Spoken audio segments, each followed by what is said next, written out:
Good evening, everyone. My name is Bradley, and I would like to thank you for joining me today. I will be talking about a feasibility study I did based on the current wastewater system used in my hometown, Kewaskum. Now, I'm sure not too many people think about what happens when they flush their toilets. Well, that is where I come in. Yes, cleaning your poop is going to be my job someday, and it is something I learn more and more about as I continue my education. It is indeed a dirty job, but someone has to do it. It is essential to the health of our environment and that we do not release this wastewater directly into it due to the negative effects that it can have on plant and animal life, such as the dead zone that we currently have in the Gulf of Mexico, as you can see on slide 3. To add on, directly releasing wastewater would affect recreational activities such as swimming and fishing.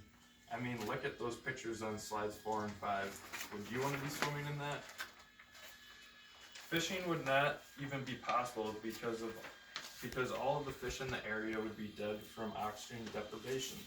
Plus, I do not think that the fish in the area would be beneficial to consume based on all of the wastewater that they would be consuming.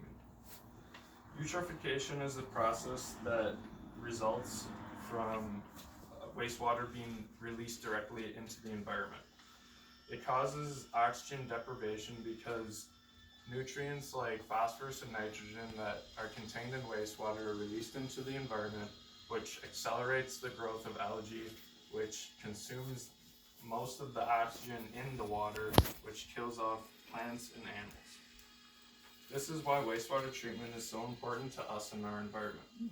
Something also just as important in the process is being cost effective while treating this water. Lower prices are better, as you can see with the girl on slide 6. Well, the low cost is something that my hometown Kewaskum has a problem with. To learn more about the treatment process, I toured Kewaskum's wastewater treatment plant a few months ago. I learned from my tour guide, Jamie Young, that they utilized an activated sludge system. From learning about all different wastewater treatment systems during my studies, I knew right away that this type of system would be very costly. It was interesting to find out that Jamie was someone that is contracted out of a company in Illinois called Integrated Public Resources. He proceeded to say that the reason that the city of Kewaskum had to hire him was because the previous operator got a higher paying job in the city of Fond du Lac. They needed somebody with higher knowledge who knew how to operate this more complicated system, so they had to hire Jamie. At hiring Jamie, they paid a high cost compared to what they paid in the past with the previous operator. This presented a cost problem. Jamie also continued to say that they were having issues finding a replacement for the operator position because the offer that they were making was too low of a salary. Jamie made it clear that the city of Kewaskum wanted to find somebody that costed less than what they were paying him, but they also were having issues finding that person to begin with. It is obvious that finding another person would be an easy fix, but this would only be effective for so long, and they would have to find another operator to fill that job once the old operator leaves for higher pay. It would be a recurring issue, but I believe I have the solution to that problem. Instead of finding another operator, make an entire switch of the system. If the system is switched to a lagoon style, then this would require an operator of lesser knowledge since these systems are so simple. Obviously, a person with less skills or knowledge would generally get paid less money, as you can see on slide 8. The cost of the operation and maintenance of lagoon systems are significantly less compared to that of activated sludge systems.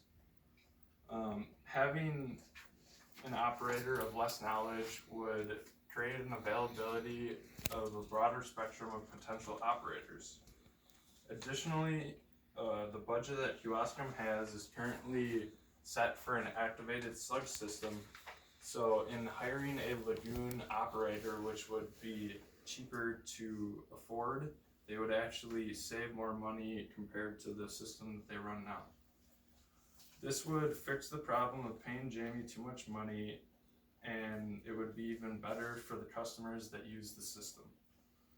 Now, obviously, switching to the lagoon system would have its initial and capital costs, but these are significantly lower than other systems, such as the activated sludge system, as you can see on slide 10. Now, you may be asking the question, is this new system just as good, and can it adequately treat Kewaskum's demand? Every system has its pros and cons. The lagoon system has a history of creating effluent that is released within regulated standards.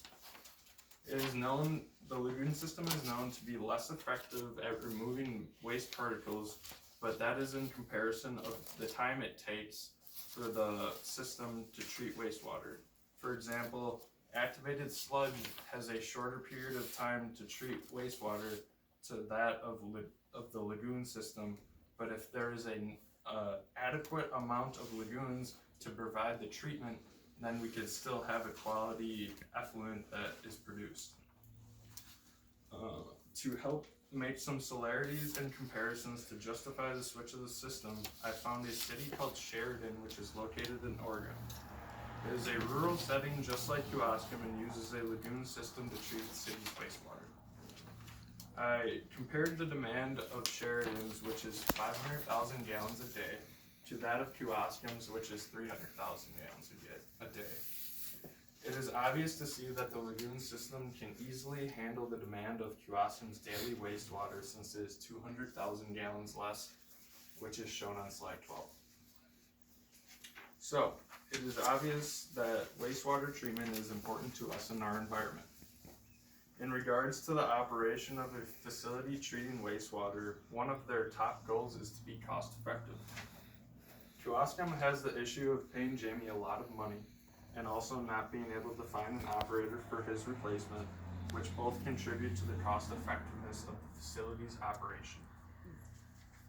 The plant switching to a lagoon system from an activated sludge system would pose an adequate solution to the problem that they are currently having based on the comparisons that I made involving cost and functionality.